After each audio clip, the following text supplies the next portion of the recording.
pictures from Khaled from this material.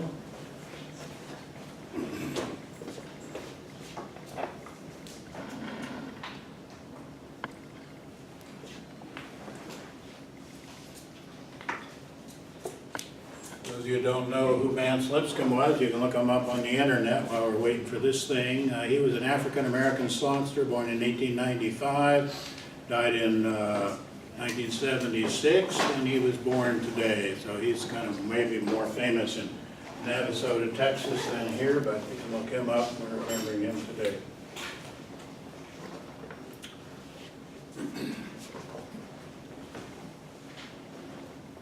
Supposedly this projector is supposed to be on. Let's see if we get the display to show.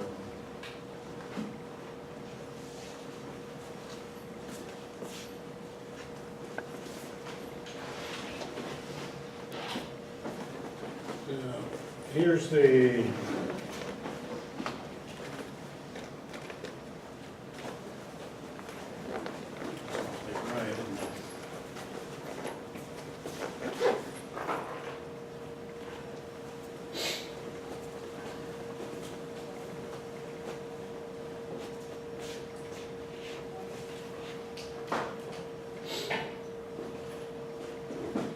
All right, here's the picture from Khaled. Here's a cell body. Here's our motor neuron.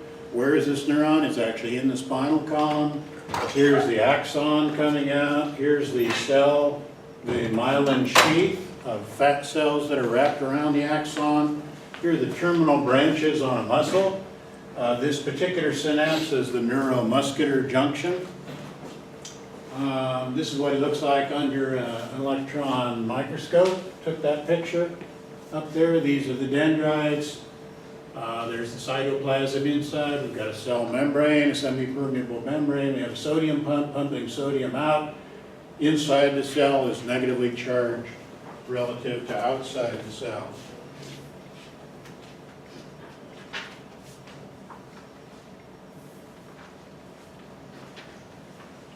There's Khaled's overview. The nervous system is composed of the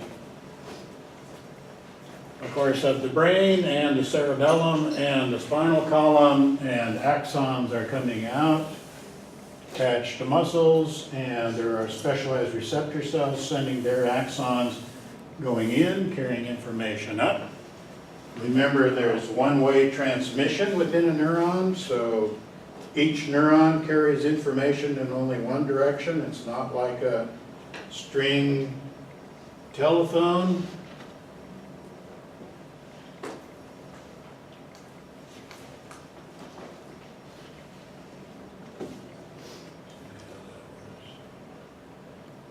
Well, here's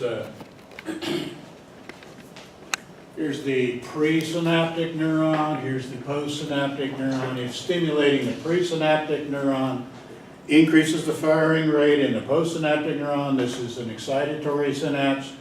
If stimulating the presynaptic neuron decreases it, that'd be an inhibitory synapse. We have magnified this picture down here.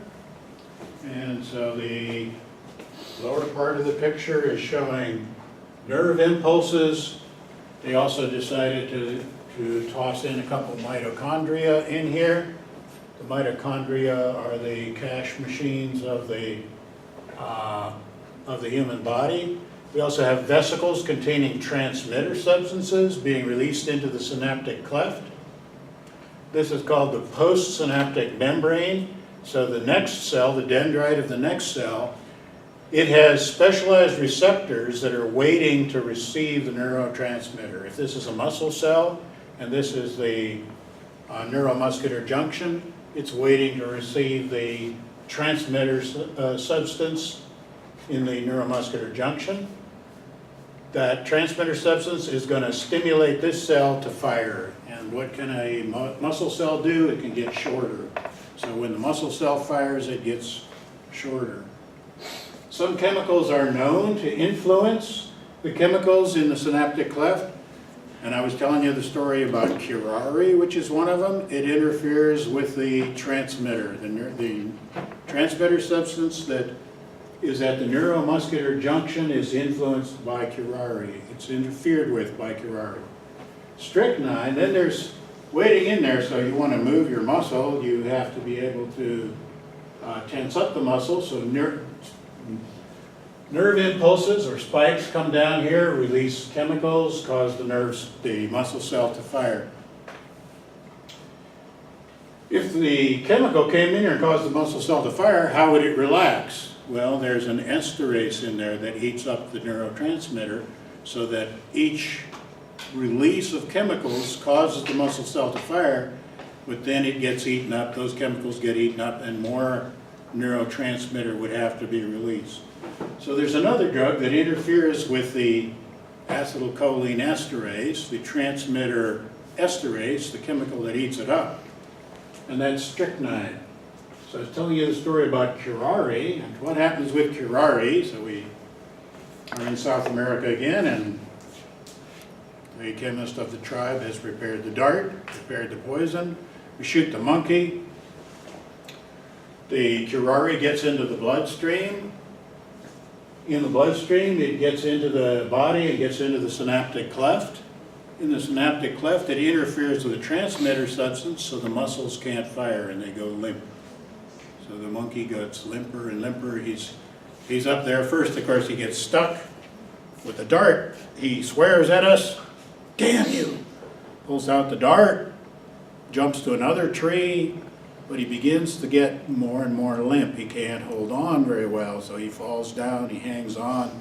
He's hanging from the branch, he can't hold on, he lets go, he falls to the floor of the, and now the muscles that control the chest expand and release the chest. He has to keep breathing. He breathes in, he breathes out, these muscles get relaxed and relaxed until he stops breathing and he suffocates to death. So then we have that monkey, right, to eat. Humans can eat it. If you don't have an ulcer or an injury in your mouth, you can eat it. But it makes... Now they used to use this drug when operating on children. They would inject it into the child. They could put them on respirators, make sure that they breathe. They give them a dose of curare. They go limp. You do your surgery. The child, after the curare wears off, they cry. Then the surgeon made a mistake of using curare on an adult. Gave the adult the curare went limp, they had a respirator on, did the surgery, the curare wore off, the adult said, "I'm going to sue you." Why? Because curare only affects the neuromuscular junction. It only affects the connection between the nerve and the muscle cell. It does not have an effect up in the brain. It does not affect the sensory system. Remember, neurons carry information one direction only. So he was completely limp and unable to say or do anything about it, but he felt everything. So he was totally awake and aware of all the surgery and the pain, and he couldn't say, "Stop, give me something else." He couldn't lift a finger to complain about it. So curare only affects the neuromuscular junction. Only affects that part of the nervous system between the muscles and the nervous system, influencing the muscles, not the sensory information, carrying information back to the brain. Strychnine also influences that. It's a poison, kills you in basically the same way, but for the opposite reason. It interferes with the transmitter, with the esterase, and so once the cell fires, it can't relax. And so strychnine kills you because the muscles all tighten up, and you have, instead of a hypotonic, a hypothermic means you're too cold, or a hypodermic needle goes in under the skin. So hypo means low or below. Hyper means too high. So instead of having a hypotonic paralysis, where you go limp paralysis, you get a hypertonic paralysis, what's known as a spastic paralysis, where the muscles tense up and can't relax. And for you to stay alive, your heart has to squeeze, release, squeeze, release, squeeze, release. And strychnine causes the heart to seize up, but it can't relax. So it squeezes, but it can't relax in order to keep pumping the blood. So it kills you basically for the same reason, that the blood doesn't circulate. Those are two drugs known to influence that particular synapse. Now here's the diagram from Calit talking about the transmission of the spike event down the axon. This is an unmyelinated axon, and the diagram's a little misleading because it looks like the sodium ions are negative, and what they're trying to say, the sodium ions are positively charged, and he has represented a semi-permeable membrane with these little hatches that open up. Presumably somebody says open the hatches or close the hatches. When the spike event is happening, the hatches open up and the sodium rushes in, leaving the net effect to be relatively negative compared to what it was before. And so now it becomes positive right here where the spike event is happening. Remember, the resting potential is negative and it swings to positive. There's a sodium pump pumping the sodium, which is positively charged, out of the cell. So the pluses are representing positive sodium outside the cell. But at this time they rush in, so now it's positive right here. Here's the resting potential, negative. And flow of charge means the spike is going to, here's the spike is happening and it's traveling this direction down the axon. They're representing that as the axon membrane.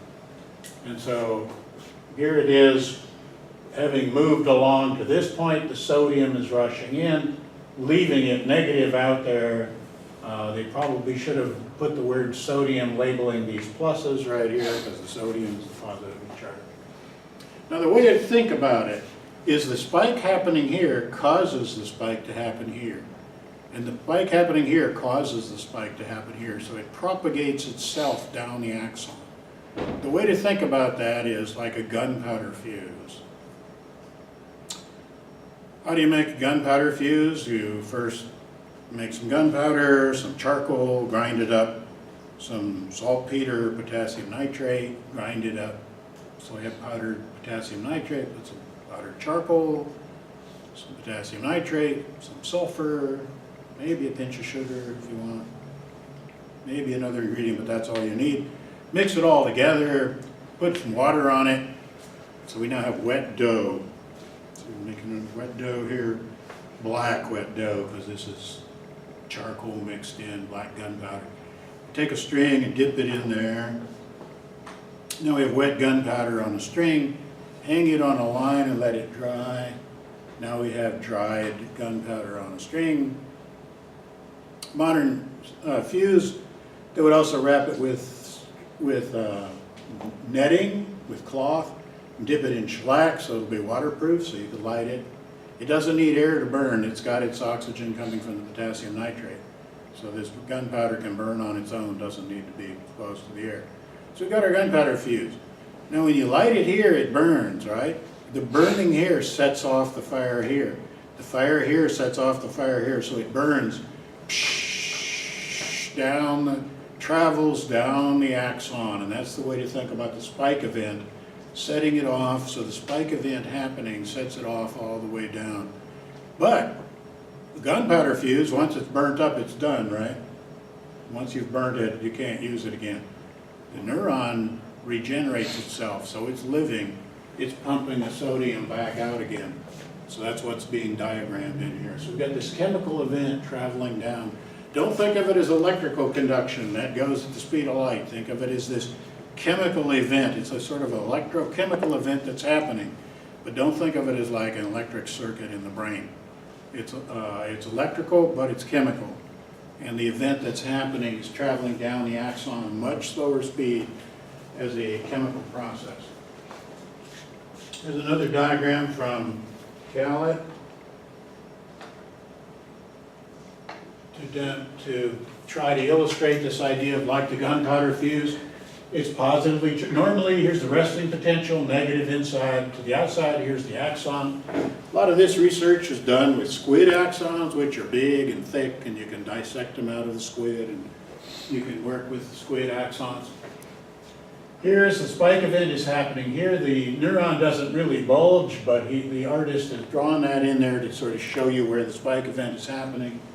It's positively charged inside and relatively negatively charged outside the cell, and it's traveling this way, so at one time it's here, and then it's here, and it's moved along, and now it's here. So the diagram is to try to teach you about this idea of this chemical event traveling along.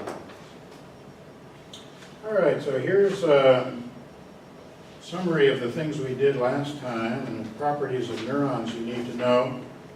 I talked about the anatomy of the neuron and about the dendrites, the axons, the synapse, the nucleus, the cell membrane. Talked about the membrane potential, the resting potential. We talked about the action potential. Talked about the all or none law, and we had that in the quiz. About the fact that the transmission velocity is finite and quite slow compared to speeds like electrical or speed of sound. Talking about 2 to 800 meters per second, depending on whether it's unmyelinated, which could be as slow as 2 meters, 1 to 2 meters per second. Myelinated fiber, 800 meters per second. I mentioned that cells in a living tissue, cells have spontaneous activity in them. So when I talked about stimulating the presynaptic neuron and looking at the firing rate in the postsynaptic, before we ever stimulate A, B is firing, so there's spontaneous activity in all the living cells in your body. They're firing all, off and on all the time. The frequency of firing changes depending on the stimulation. It has a maximum of about 800 to 1,000 spikes per second because of the absolute refractory period. There's also a relative refractory period for the neurons. I talked about the one-way transmission. This used to be called the Bell-Magendie law. If you take a course in physiological psych, they'll talk about that. Corollary of the one-way transmission is that motor and sensory neurons are separate neurons. One of the things you have to realize, if a person gets a broken neck and has an injury in their neck and they're quadriplegic, does that mean quadriplegic means all 4 limbs are affected? Does that mean they can't walk? Not necessarily. If they're quadriplegic, they might not be able to walk. Does that mean they can't feel? Not necessarily. So quadriplegic has a neck injury. That means that something is damaged at the neck level, affecting all 4 limbs. But it could affect, you could have a walking quadriplegic. That's a person that has lost sensation or has hypersensation from the body. So loss of sensation is like the relaxed kind of paralysis, or you could have hypersensation, or you could have phantom sensation, pain from a limb that isn't there. You could have a limb removed. There's what's known as the phantom limb phenomenon. So after a limb has been removed, the person might have pain in their limb. Sometimes the neuropsychiatrist, so one branch of psychiatry is neuropsychiatry, and the neuropsychiatrist gets a person who says that their phantom limb is hurting. Okay, so they've had their arm removed.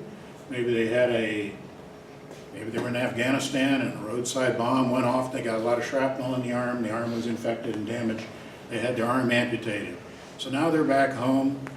They're recuperating, but they got pain from their arm. And the pain feels like their hand is clenched and the nails from their finger are hurting their hand, and they would like to be able to open their hand, but they can't open their hand. Neuropsychiatrist says, I've got an idea. Look in this box. Look in the box.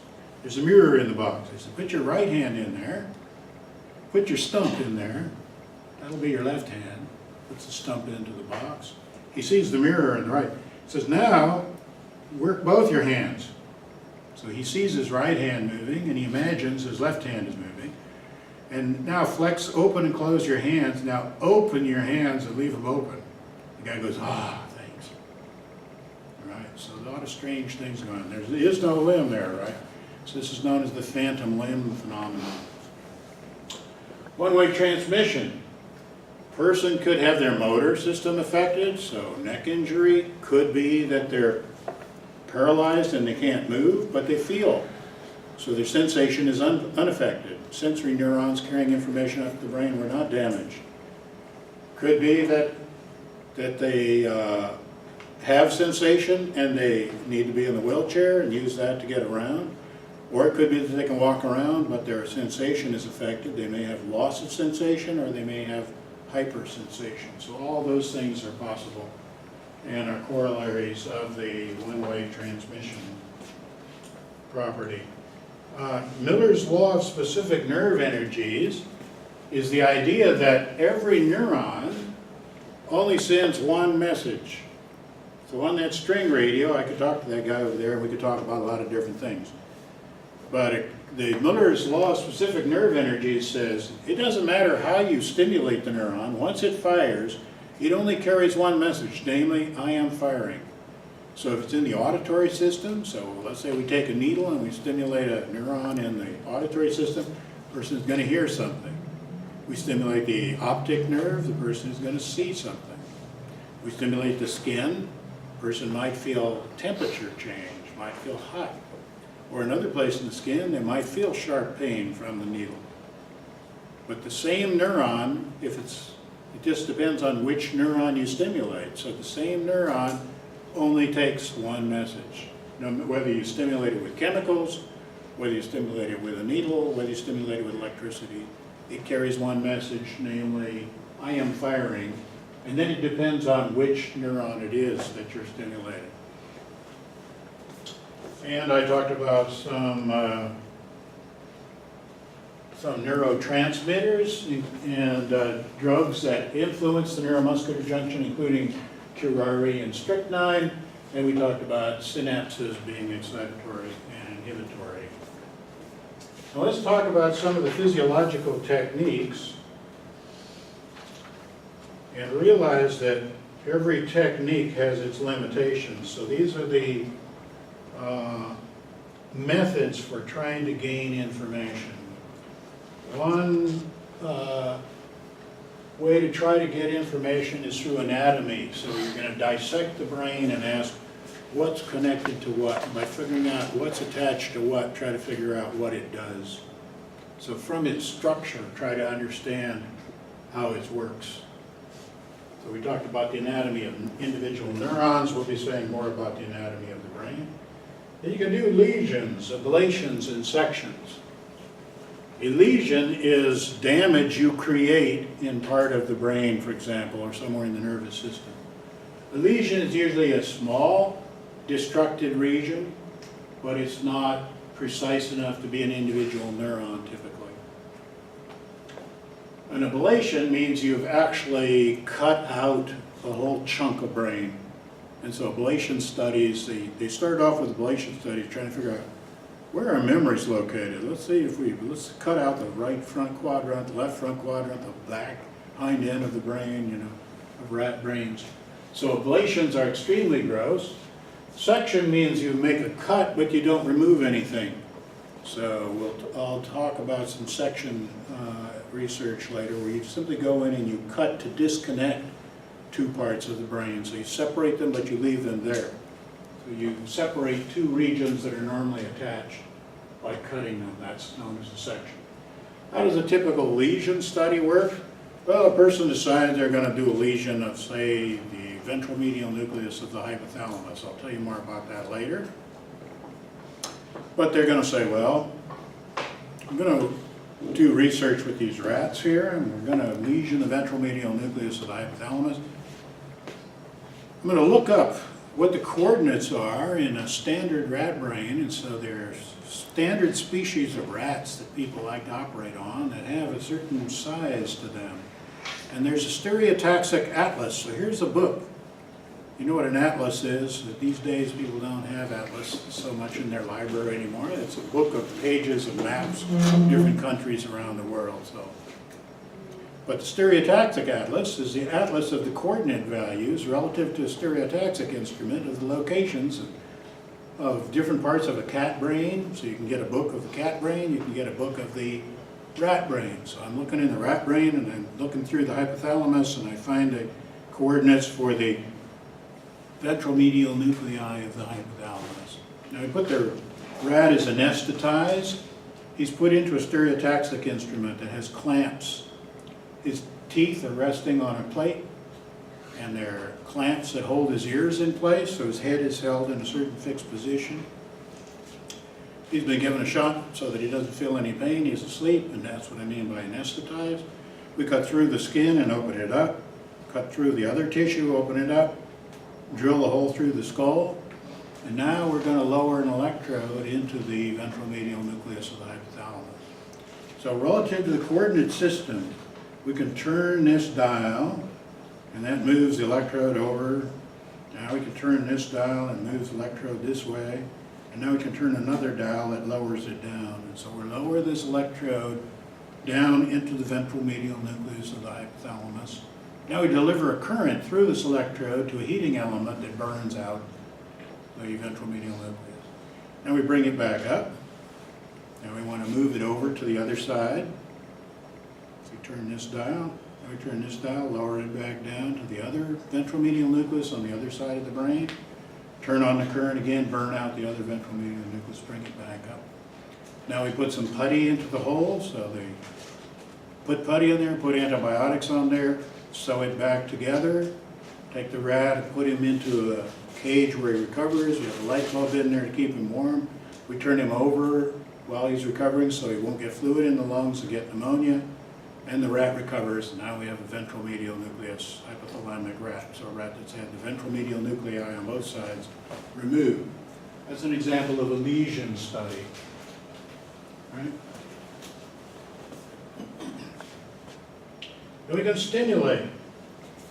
It begins the same way. Stereotaxic atlas, say we want to stimulate the ventral medial nuclei of the hypothalamus. Rats in the stereotaxic, we've looked up the coordinates, we lower an electrode in place, but this electrode, instead of having a burning element on the end, it simply lower basically like a little sharp needle down into place. Then we put putty around it to hold it in place and attach the female end of a banana plug so that we can plug in later, so we can plug the rat in. Put putty around it to hold it in place. So the rat now is going to have like a pink hat that it's wearing that holds that banana plug in place. Sew it back up around there with some antibiotics, the rat recovers, and now we have a rat that looks like it's wearing a hat on its head. Sort of a carnival rat there. When we want to, we've got the wire, can plug it in, and deliver a small electric current to this particular place in the brain to see what the rat does when the current is passed into that part of the brain. There are parts of the brain where if you let the rat press the bar to give itself a small shock to part of the brain, the rats will cross-shock for the opportunity to press the bar to give themselves a shock to that part of the brain. They will run through a maze as fast as they can to get to the bar that they can press to give themselves a shock to that part of the brain. These are called pleasure centers. I'll say more about them later. So those are stimulation studies, where you stimulate something to see what behavior is elicited by stimulating part of the brain. Then people study accidental damage. So accidents or intentional injuries are caused all the time. Somebody gets an injury, gets a wound in Afghanistan. We're just talking about a traffic accident. A tumor grows in part of the brain. They get in a traffic accident, hit their head. They're in football, they get a concussion. Cancer develops and grows a tumor. All kinds of things can happen. They have a stroke. There's two kinds of strokes. So let me tell you what a stroke is. There are two sorts of strokes. One type of stroke, the person develops a blood clot. Blood clot travels through the bloodstream, wanders around, goes through the heart maybe, goes through the aorta, goes up into the brain somewhere, and it gets itself into a small place and it gets stuck. Maybe there's some plaque built up in the artery, and now this blood clot gets stuck in there, and so blood is blocked from getting to some part of the brain. This produces a stroke. Depending on what part of the brain it's in, the person may notice that they're having a stroke. They may have symptoms. If your grandparents suddenly can't speak or can't smell or suddenly can't feel anything on one side of the body or can't move one side of the body, becomes paralyzed somewhere, they could be having a stroke. Good idea to get to the doctor right away. This type of stroke, blood thinners are helpful because maybe the clot can be broken up with a blood thinner and the blood supply returned before part of the brain dies. If the person doesn't get treatment right away, part of the brain may die. They have a loss of ability to do things. They may recover partially, maybe not back to where they were before. So that's a way to get a stroke. Another type of stroke is there's a weakness in a blood vessel. A bulge develops at that weakness in the blood vessel. Maybe it bursts and bleeds. So you could have a cerebral hemorrhage, so a bleeding type of stroke. Two things happen when that happens. One is the blood supply that was supposed to go this way is now leaking out here, so it's not going there. And secondly, blood itself is poisonous to the brain because the blood will attack the neurons. And so there's normally a blood-brain barrier that the immune system is kept from attacking the brain by the blood-brain barrier. And a stroke, the blood in the brain can be damaging to the brain. So that type of stroke. Aspirin is not a good thing, or a blood thinner would not be a good thing for a person having that type of stroke. So it's important that doctors figure out, are you having a blood clot type of stroke, or are you having a bleeding type of stroke? An aneurysm that develops somewhere else in the body. John Ritter, the comedian who was on Three's Company, I don't know if you ever see those old reruns of John Ritter. I guess Suzanne Summers kind of made a reappearance on some of these Dancing with the Stars shows. She was just on television recently competing, trying to recreate Three's Company. She's the one that did the Thigh Master commercials for those who watch old time, late night television. John Ritter, the comedian, he developed a bleeding type of stroke, happened in his aorta, and it killed him very quickly before he could get to the doctor. So the idea of accidental damage is you see after a stroke, where did the stroke happen and what change in behavior happened? After the person had an injury to part of their brain, how was their behavior change? And so Brady, the guy that got shot by Hinckley, who was trying to shoot Ronald Reagan, he got Reagan, he shot Reagan. He also shot a policeman who was trying to protect him, and he also shot an advisor to Reagan who just died in the last month or so, or his wife just died in the last month or so. That guy got shot in the head. Gabriella Gifford was a congressman who got shot about a couple years ago by kind of a crazy guy, went to one of her rallies, took a shot at her. She's been recovering. It affected her speech, went through the left side of the brain, affected her speech, also affected the left side of her body, affected the right side. She has a certain amount of paralysis on the right side of her body. So we'll talk more about accidental damage. It's correlational. So you look at after a person has had a stroke or developed a wound, had a tumor grow, how did their behavior change? And you can take measures of various kinds. So the EEG is the electroencephalogram.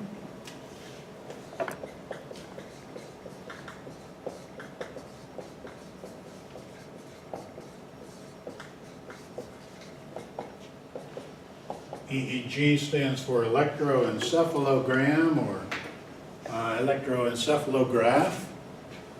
You can attach to the surface of the skin. So we just get a little electrode paste and put it on there and attach a wire on there, with, like a Band-Aid or something, just a little tape to hold it on. And then we can measure the electrical potential. So we have a device measuring electrical potential, run a paper tape through there. These days it'd be stored in a computer record.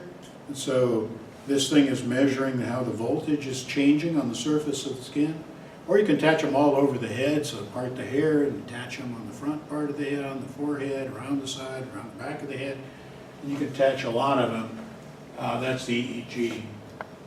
When a person is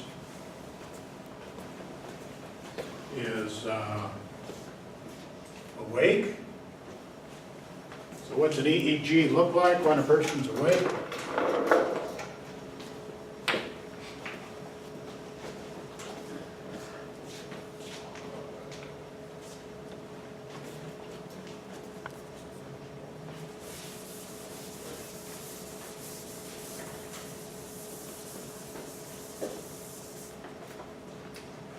you're seeing a lot of high frequency activity like that.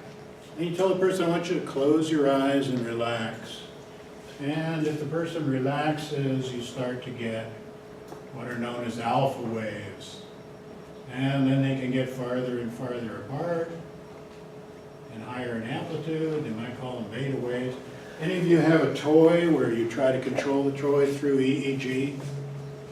Anybody had that toy? You can order them from Amazon. They're not even all that expensive, where you try to control some kind of a toy by attaching it to your head, and then the EEG is being measured by the toy, and you're trying to control the activity of the toy by means of your EEG. So if you relax, and then if a person, closes their eyes and relaxes more, they may fall asleep, and you get larger amplitude and lower frequency. And then while they're asleep, you see this again, what looks like an awake EEG, but their eyes are closed. And you look at them, you can see that their eyes are moving under their eyelids. That's called rapid eye movements, REM. This is called REM sleep, rapid eye movements.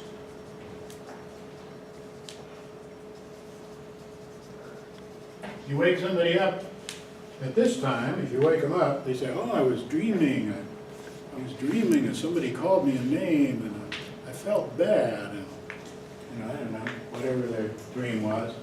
So you can tell if a person is awake or asleep, and then by measuring different parts of the brain, by measuring EEGs on different spots of the brain, you can see correlational effects of such things as where a stroke may have occurred within the brain, and you can do what's known as evoked potentials. So in an evoked potential, you're collecting EEGs from a person.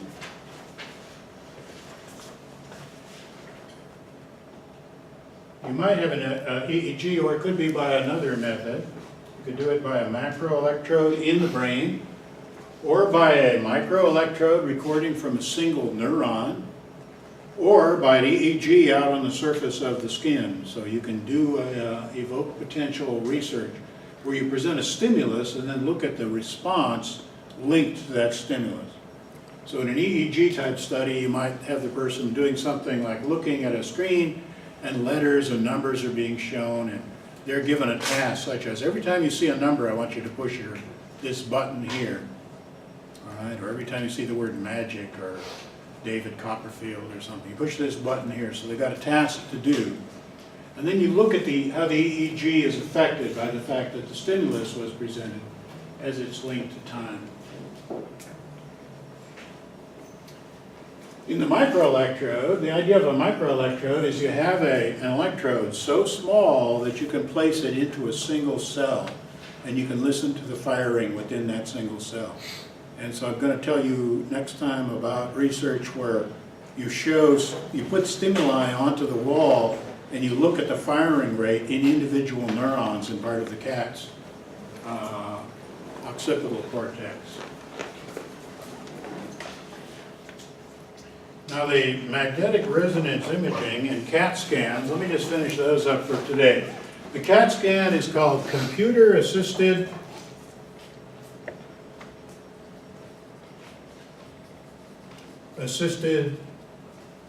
tomography. And a CAT scan originally, and these days if you hear the word I had a CAT scan done, it's done with x-rays. And so that technique for a CAT scan, say you're having a CAT scan of the brain made, or the head, the person's head is put inside this machine that has an x-ray source on one side and a detecting screen on the other. And it takes a whole series of pictures. So it's taking x-ray this way, takes an x-ray here, here, here. It takes a whole series of x-rays all the way around. And then by taking these images by a computer analyzes and creates what look like sliced images through the brain, cut this way vertically and then horizontally and then cut vertically this way, so that you can see what it looks like at every level in the brain. Now what's the problem with having an x-ray done like this? Radiation is dangerous, right? You don't want to be exposed to a lot of x-rays. So people don't like to do CAT scanning. What are they used for these days? Well, Why is the CAT scan not in as much use these days as it used to be? Because of the MRI. What's the MRI? That's magnetic resonance imaging.